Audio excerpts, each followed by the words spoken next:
অৱনত ভাৱে হৰি পদকুলে হৰি সুগন্ধিত তৈল লয়া জান্তিলা সুন্দৰী সুগন্ধ চন্দন লেপি লন্ত গাৱে চামৰ ধৰিয়া বিঞ্চিলত মৃদু ভাৱে বিচিত্ৰ পুষ্পৰ মালা পিন্ধাইলে গলে কপুৰ তাম্বুল তুষি দিলা হলে অভিনৱ পিত্ৰ বস্ত্ৰ দিলে কখাদৰি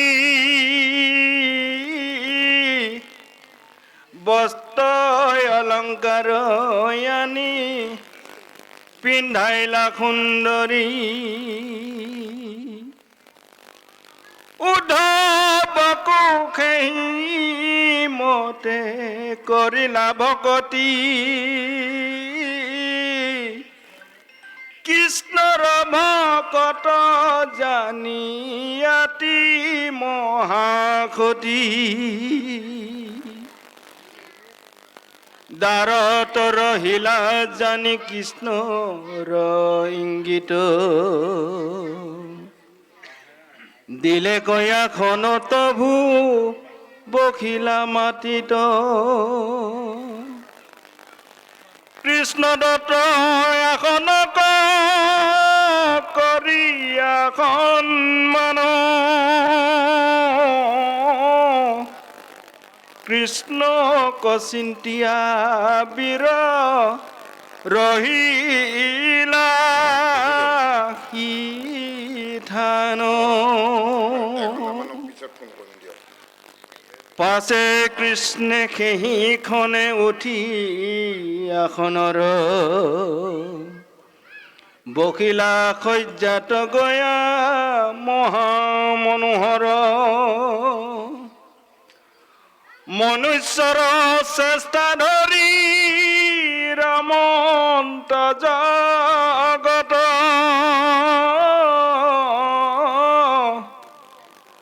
ভকত বৎসল হেন দেখায়া লোকত এৰ অনন্ত শয্যাত যিটো কৰন্ত শয়ন কুজিৰ শয্যাত হেন হৰি খেন অনন্তৰে খৰিন্ধি পিন্ধিলাই অলংকাৰ কুংকুমে লিপিত নিৰন্তৰে স্তম্ভাৰ সিংগৰক হৰিষে কৰিলা মধুপান অনেক ভুলান বস্তু থৈলা থানে থান কৃষ্ণ জয় কৃষ্ণ। হে মোৰ শ্ৰদ্ধাৰ সাধুগুৰু বৈষ্ণৱসকল আৰু ব্ৰজবধূ আই মাতৃসকল, জয়তে আমি আপোনাসৱৰ মাজলৈ দ্বিতীয়বাৰৰ কাৰণে এই আসনত উপবিষ্ট হৈছোঁ আৰু এই আসনত থাকি প্ৰভু ভগৱন্তৰ গুণানুকীৰ্তন আমি অকণমান আপোনাসৱৰ আগত প্ৰকাশ কৰিব বিচাৰিছোঁ। আৰু প্ৰকাশ কৰিব যাওঁতে হয়তো অজানিতেই পদে চন্দে হয়তো বহুতো ভুল ক্ৰুটিও হ'ব পাৰে। সমস্ত ভুল ক্ৰুটিবিলাক আপোনাসৱে ভাই ভাতৃ হিচাপে পুত্ৰ হিচাপে সমমাৰ্জনা কৰি দিব। এতিয়া আজি ভাগৱতৰ মাজভাগ, যেনে প্ৰথম ভাগ শেষ হ'ল, আদি ভাগ শেষ হৈছে, এতিয়া মাজভাগ। এই মাজভাগত কুজিৰ বাঞ্ছা পূৰণ এই কাহিনীটো, আৰু কুজি গৃহত আজি কৃষ্ণ আৰু উদ্ধৱে কুজি গৃহ পাইছেগৈ। আৰু কুজি কোন আছিল?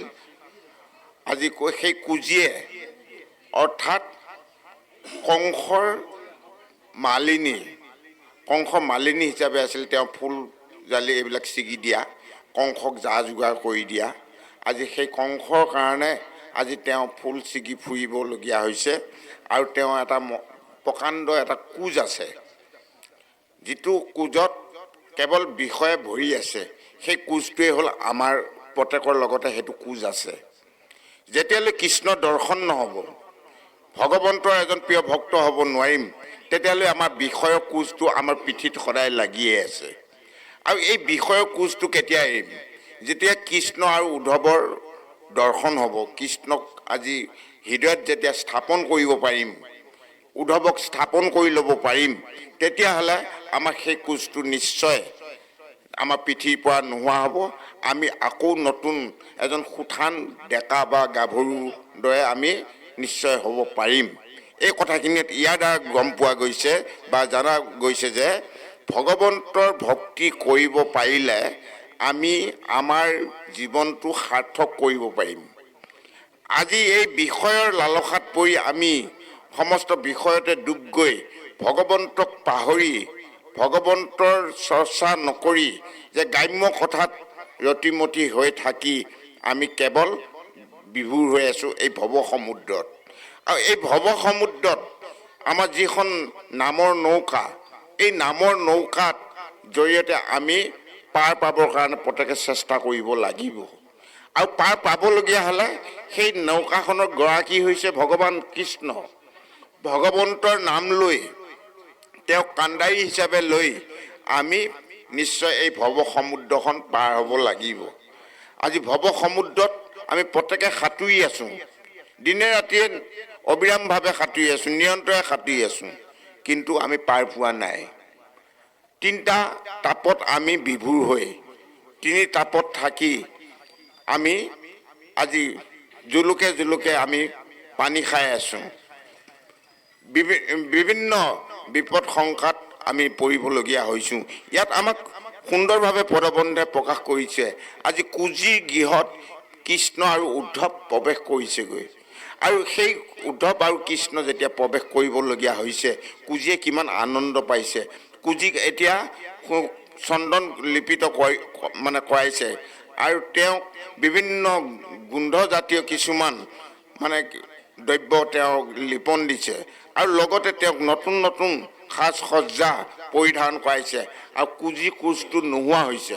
কৃষ্ণৰ পৰশ পোৱাৰ লগে লগে কুজিৰ সেই কোজটো নোহোৱা হৈছে। কাৰণ ইয়াৰ দ্বাৰা এইটোৱে বুজা যায় যে ভগৱন্তৰ যেতিয়ালৈ আমি পৰশ নেপাম, ভগৱন্তৰ যেতিয়ালৈ আশ্ৰয় নেপাম, তেতিয়ালৈ আমাৰ মনৰ মলিনতাবিলাক, বেয়া ভাৱনাবিলাক আমাৰ কেতিয়াও দূৰ নহ'ব।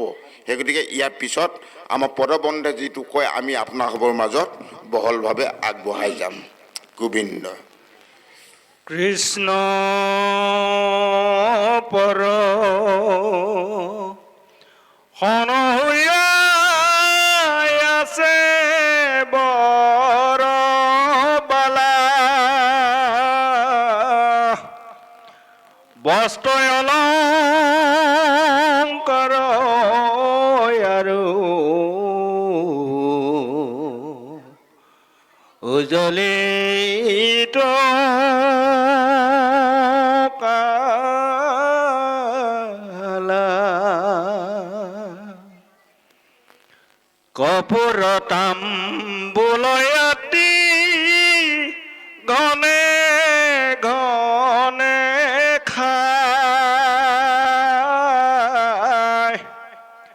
অকটাইখন নয়নে মাধো বৰমুখ চায়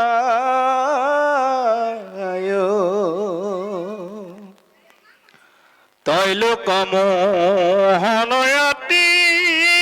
মধুৰ মূৰ্তি দেখি দেখি থাকি আতি নপৰে টিপি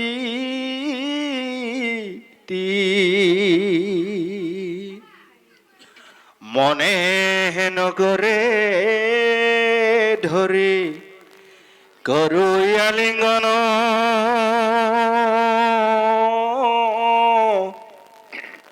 মদনে ডগধ তনু সিহৰে সঘন।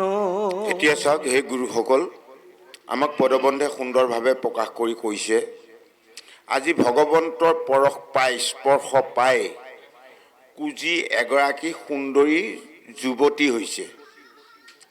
আৰু সেই কুজি এনেধৰণৰ, ইয়াত কৈছে যে বস্ত্ৰ অলংকাৰে আৰু উজ্জ্বলিত কালা বস্ত্ৰ অলংকাৰৰ সৈতে তেওঁৰ দেহৰ যিটো সৌন্দৰ্য ৰূপ ইমান সুন্দৰকৈ উজ্জ্বল প্ৰকাশ পাইছে।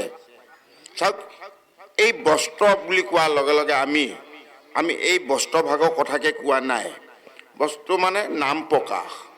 যেতিয়া ভগৱন্তৰ নাম হৃদয়ত স্থান পাব, অৰ্থাৎ এই চাৰি বস্তু গুৰু, দেও, নাম, ভকত, এই চাৰি বস্তু প্ৰভু ভগৱন্তই নিজেই বস্ত্ৰ, তেওঁ নিজেই বস্ত্ৰ হৈছিল।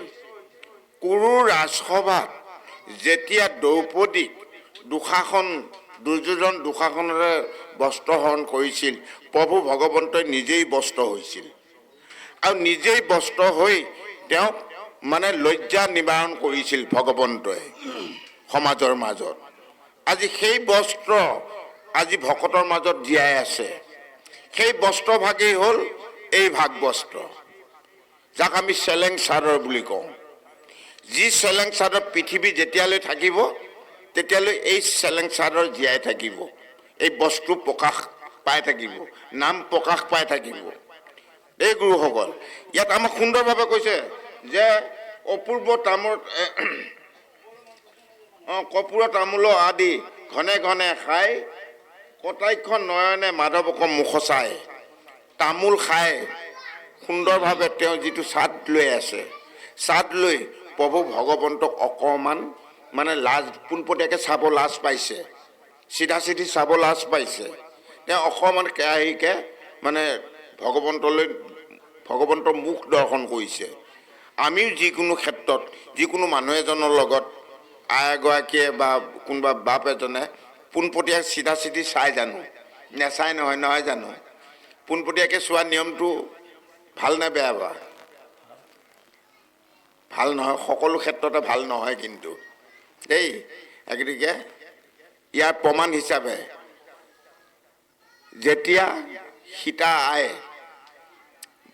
বনত আছিলে, ৰাম, লক্ষ্মণ আৰু সীতা যেতিয়া বনত আছিল, সীতাৰ দায়িত্ব যেতিয়া ৰাম প্ৰভুৱে লৈছিল, সদায় পালন কৰিছিল মাতৃ হিচাপে, সীতাৰ মুখলৈ চোৱা নাছিল এদিনো। সীতাই মুখলৈ কোনোদিন চোৱা নাছিল। তেওঁ চৰণকেইখনহে চাইছিল, চৰণহে দেখা পাইছিল। গম পাইছেনে? আজি লক্ষ্মণে এইটো মানে অৰ্থাৎ প্ৰকৃতিৰ মুখলৈ চোৱা নাছিল। ইয়াৰ উদাহৰণ আৰু বহুত আছে, মই সেইটো ইমান দীঘলীয়াকৈ ক'ব নাযাওঁ। কথা হৈছে কি, আমি ভকতক চাবলগীয়া হ'লে ক'ত চায়? গুৰুসকলে নিশ্চয় জানিব। ভকতে চকুৱে চকু দৰ্শন কৰে। গম পাইছেনে? আপোনাৰ চকুলৈ মোৰ চকু যাব লাগিব, আৰু আপোনাৰ চকু মোৰ চকুলৈ আহিব লাগিব, তেতিয়াহে দৰ্শন হ'ব। এই দৰ্শনটো আজি কেৰাহীকে আজি কুজিয়াই সুন্দৰভাৱে ভগৱন্তৰ চকুলৈ দৰ্শন কেৰাহীকে চকু দৰ্শন কৰিছে আৰু এই দৰ্শনটোত আমাক ইয়াত বুজাই আছে এতিয়া ভগৱন্তক পুজিব পাৰিলে ভগৱন্তক জানিব পাৰিলে আমাৰ যে মনৰ ক্লেশবিলাক দূৰ হৈ যায় এই কথাটো ভাগৱতে কৈ আছে আৰু এই কাহিনীৰ মাধ্যমেৰে আমাক সুন্দৰভাৱে বুজাই আছে যে এই কাহিনীবিলাক শুনি আমাৰ মন আৰু মগজুক শ্ৰীপ্ৰজ্ঞলৈ আমি প্ৰত্যেকে আনিব পাৰিছোঁ নে নাই যদিহে আনিব পাৰিছোঁ তেতিয়াহ'লে আমাৰ মন শান্ত হ'ব আৰু চঞ্চল মন যেতিয়া স্থিৰ প্ৰজ্ঞত আহিব তেতিয়াহ'লে কি হ'ব আমাৰ কায়টো শুদ্ধ হ'ব আৰু বাক্যবিলাক শুদ্ধ হ'ব আৰু চিত্ৰটো থিৰ হ'ব গম পাইছেনে এই গোটেই বস্তুখিনি তাত সামোৰ খাই আছে গোটেই কথাখিনি সেই গতিকে ইয়াত আমাক পিছত পদবন্ধে আমাক সুন্দৰভাৱে কৈছে যে দেখি দেখি থাকি আতি নুপুৰে নিপুতি যে মনে হেন কৰে ধৰি কৰোঁ আলিংগিন অৰ্থাৎ যিজন প্ৰভু জগতৰ ঈশ্বৰক দেখি থাকিলেও চাই থাকিলেও হেঁপাহ নোজোৰায় চালে চাই থাকিবই মন যায় আজি কুজি মনত তেনেকুৱা এটা ভাৱ আহিছে কুজিয়ে ভগৱন্তক সাক্ষাৎ ঘৰত পাইছে গৃহত নিজৰ গৃহত আজি সেই নিজৰ গৃহতেই আজি কুজিয়ে যিখন বিচনাত শুই থাকে সেই বিচনাখনত জগতৰ ঈশ্বৰ প্ৰভু ভগৱন্তই সেইখনক অনন্ত শয্যা বনাই ল'ব পাৰিছে যিখন শয্যাত থাকি জগত তেওঁ পালন কৰি থাকে আৰু যিখন শয্যাত আজি চাওক কুজিক কিমান ভাল পাইছিল প্ৰভু ভগৱন্তই আজি প্ৰভু ভগৱন্তৰ এজন প্ৰিয় ভক্ত আজি কুজি আৰু সেই কুজিয়ে ইয়াত আমাক কৈছে কুজি অন্য এটা নাম হৈছে শৈৰন্দী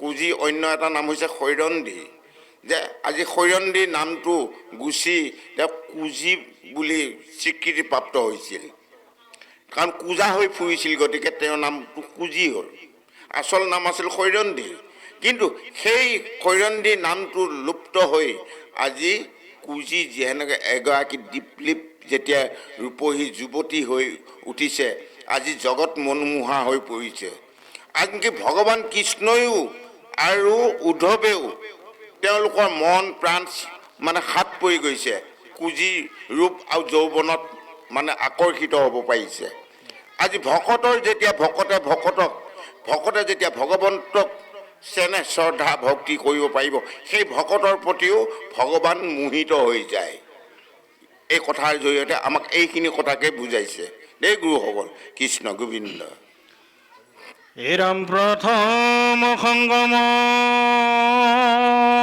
লাগে শয্যা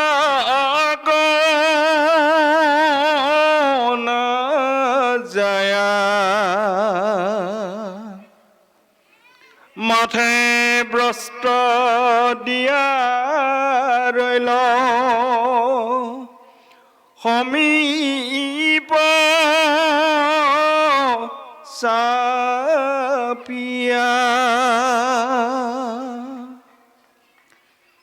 কৃষ্ণৰ সুন্দৰ পদ্ম বৰণ কচাই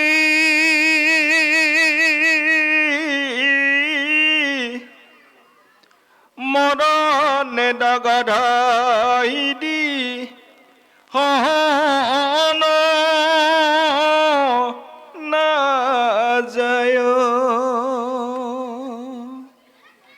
ৰাম দিবকাৰ কাম ভাব দেখিয়া মুৰাৰী আখিও সুন্দৰী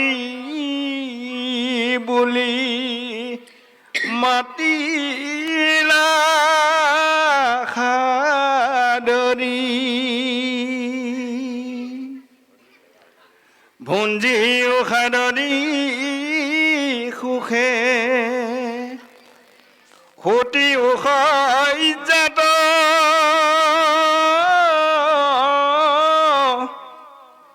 কৰিও ক্ৰিয়া যেন বাঞ্চি ছায়া মাদ এতিয়া হে গুৰুসকল, এতিয়া আমাক পদবন্ধে কি বুলি কৈছে জানেনে? যে প্ৰথম সংগম লাজে সহ্যাক নাযায়। আজি কুজিয়ে লাজ কৰিছে, ভগৱন্তই প্ৰথম সংগম কৰিব বিচাৰিছে। অৰ্থাৎ আমি সংগম বুলি কোৱাৰ লগে লগে শব্দটো বেলেগ শুনে, নহয় জানো? ভগৱন্তৰ লগত ভকতৰ সংগম হ'ব লাগিব। ভকত ভগৱন্তৰ লগত যদি সংগম নহয়, তেতিয়া আমি কেতিয়াও ভকতি কৰিব নোৱাৰিম। আমি প্ৰকৃতি স্বৰূপা হৈ ভগৱন্তক যেতিয়া স্বামী হিচাপে বহিব পাৰিম, আৰু সেই স্বামী স্ত্ৰী যিটো সম্বন্ধ, বৈবাহিক সম্বন্ধ, এই বৈবাহিক সম্বন্ধটো আজি আমি ভগৱন্তৰ লগত যদি প্ৰয়োগ কৰিব পাৰিছোঁ, তেতিয়াহ'লে নিশ্চয় এজন ভগৱন্তৰ প্ৰিয় পাত্ৰ হ'ব পাৰিম।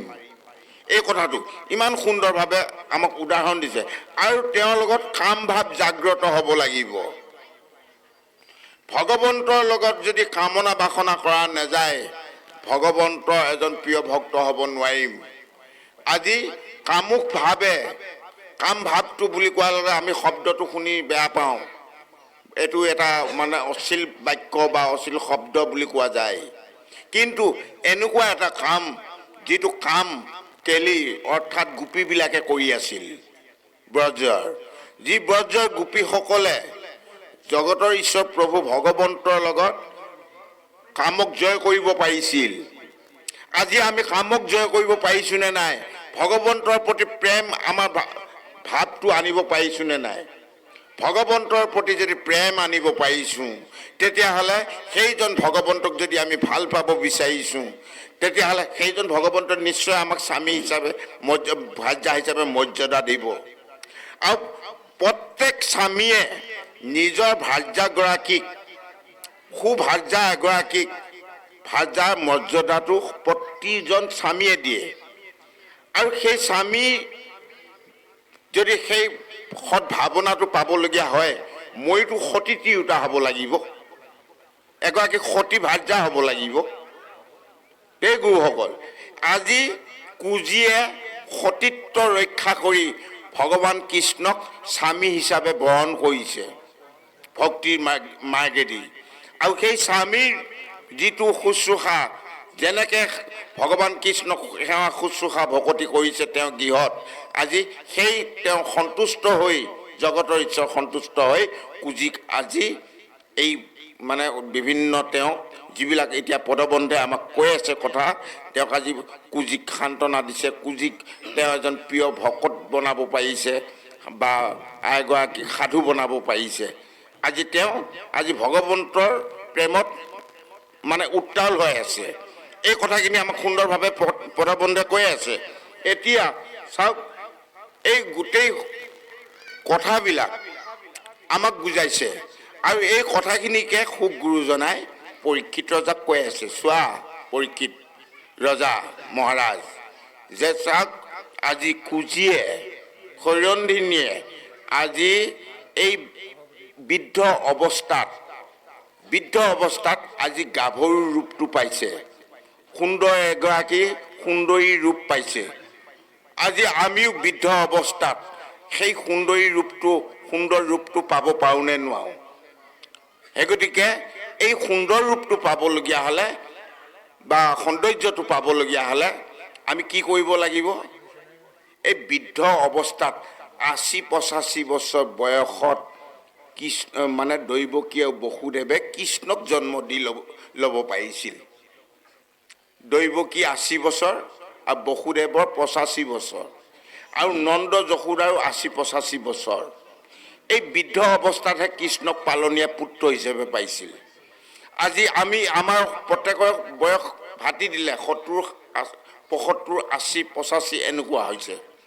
এতিয়া এই ৮০-৮৫ বছৰ বয়সত সেইজন কৃষ্ণক আমি জন্ম দিব পাৰিছোঁ নে নাই? বৃদ্ধকালত যদি শুদ্ধ সন্তান এটা জন্ম দিব পৰা নাযায়, আমিনো কিহৰ ভকতি কৰিলোঁ ইমান দিনে? হয়নে নহয় গুৰুসকল? আমি এই বৃদ্ধ অৱস্থাত এটা সুসন্তান জন্ম দিব লাগিব, যিটো সন্তানৰ কাৰণে আমি তৰি যাব পাৰিম। সেই সন্তানটোৱে হ'ল এই জগতৰ ঈশ্বৰ প্ৰভু ভগৱন্ত। কাৰণ আমাৰ কাম কি বৃদ্ধ অৱস্থাত? হৰিক ভজা কাম, নহয় জানো গুৰুসকল? কাৰণ সেইজন হৰিক পাবলগীয়া হ'লে আমি এই বৃদ্ধ অৱস্থাত তেওঁৰ ওচৰত আশ্ৰয় ল'বই লাগিব, তেওঁক পুত্ৰ হিচাপে ল'ব লাগিব, তেওঁক আমি পাই আনন্দিত হ'ব লাগিব, পালন কৰিব পাৰিব লাগিব। আৰু তাক সেইজনকে আকৌ এটা মাৰ্গত যদি আধ্যাত্মিকৰ ফালৰ পৰা চাওঁ, তেওঁক স্বামী বহিব লাগিব। আমি প্ৰকৃতি চৌপা হৈ তেওঁৰ ওচৰত হিয়া উজাৰি গোটেই সৰ্বস্ত্ৰ 24 তত্ত্ব দেহটো তেওঁৰ ওচৰত অৰ্পণ কৰিব পাৰিব লাগিব। গম পাইছেনে গুৰুসকল? এতিয়া এই দানৰ জৰিয়তে এতিয়া ভগৱন্তক পাবলগীয়া হ'লে আমি দান পুণ্য কৰিব লাগিব। কি দান? আজি এই যজ্ঞ, আজি কি যজ্ঞ চলি আছে? আজি ভাগৱতৰ যজ্ঞ চলি আছে, নামৰ যজ্ঞ চলি আছে। এই নামৰ যজ্ঞত আজি আমি দান কৰিব পাৰিছো নে নাই? কি দান কৰিম এই নামৰ যজ্ঞত? আমাৰ ইন্দ্ৰিয় বৰ্গৰ বেয়া চৰিত্ৰবিলাক, ৰিপুবিলাক এই যজ্ঞত আমি দান কৰিব লাগিব। আৰু দান কৰিব পাৰিলেহে পুণ্য হ'ব। আৰু যেতিয়া দান কৰি পুণ্য উপাৰ্জন কৰিম, তাতে মহাপুণ্য যেতিয়া হ'ব, তেতিয়া আমি মহাদান কৰিব পাৰিম। মহাদান মানে কি? 24 তত্ত্ব দেহটো তেওঁৰ ওচৰত সম্পূৰ্ণ অৰ্পণটোৱে হৈছে মহাদান। আৰু বেলেগ দান তাতকৈ ডাঙৰ মহাদান আৰু পৃথিৱীত একোৱেই নাই দেই গুৰুসকল। এতিয়া আজি এই সকলোবিলাক হিয়া উজাৰি কুজিয়ে তেওঁৰ ওচৰত মহাদান দিলে। আৰু মহাদান দিয়া গতিকে আজি কুজি বুঢ়ী হৈ থকা কুজিও আজি দীপলিপ এগৰাকী ৰূপহী সুন্দৰী হ'ব পাৰিছে ভগৱন্তক সেৱা পূজা। কৃষ্ণ অনন্তৰে মহাক্ৰিয়া ভৈলায় বখান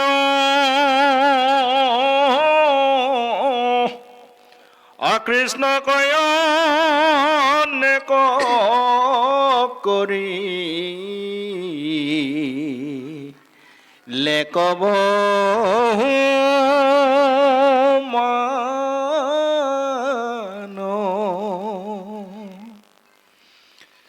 স্নান কৰাই পুনৰূপী পিন্ধাইলা চন্দন অচন্দনতে তুষ্ট আতি দৈৱকী নন্দন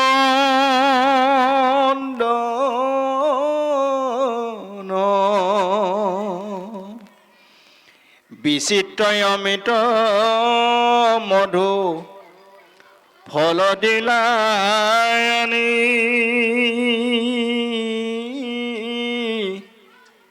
মনো ঈশ্বৰ চেষ্টা কৰি খাইলা চক্ৰ পানী তালত নাৰিকল জলয় মীনাল মধুৰ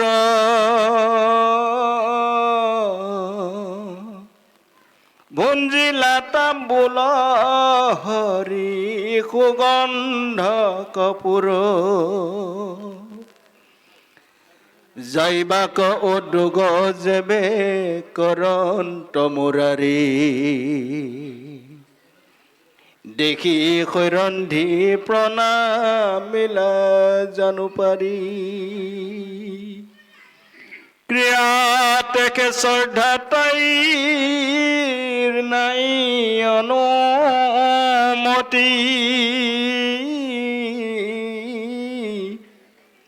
মাধৱক বুলিবাক লাগিলা কাকুতি এৰাম যিটো দেৱে দেন্ত যেবে মুকুতিৰ ভাগ কিঞ্চিত চন্দন দিয়া পাইলয় তাংক লাগ তাহান ভকতি এৰি কাম কেখেমতি জানিবা বিক্তি ব্ৰকায়াতি নুহি ভাগ্যৱতী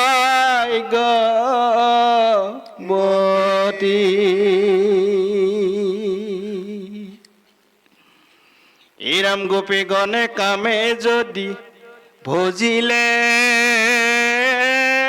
হৰিক এতে কতে লভিল প্ৰেম ভকতিক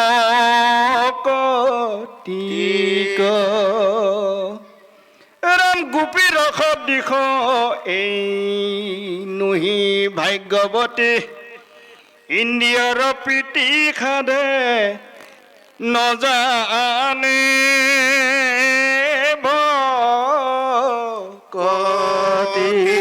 এতিয়া ইন্দ্ৰিয়ৰ প্ৰীতি সাধিবৰ কাৰণে সেই গুৰুসকল আজি গোপীসকলে যেনেকৈ ভগৱান কৃষ্ণৰ লগত ৰং কৰিছিলে, অনংগ কেলি কৰিছিলে, কাম জয় কেলি কৰিব পাৰিছিল, কিন্তু আজি কুজি হৈৰন্ধনীৰ মনৰ ভাৱটো তেনে নহয়।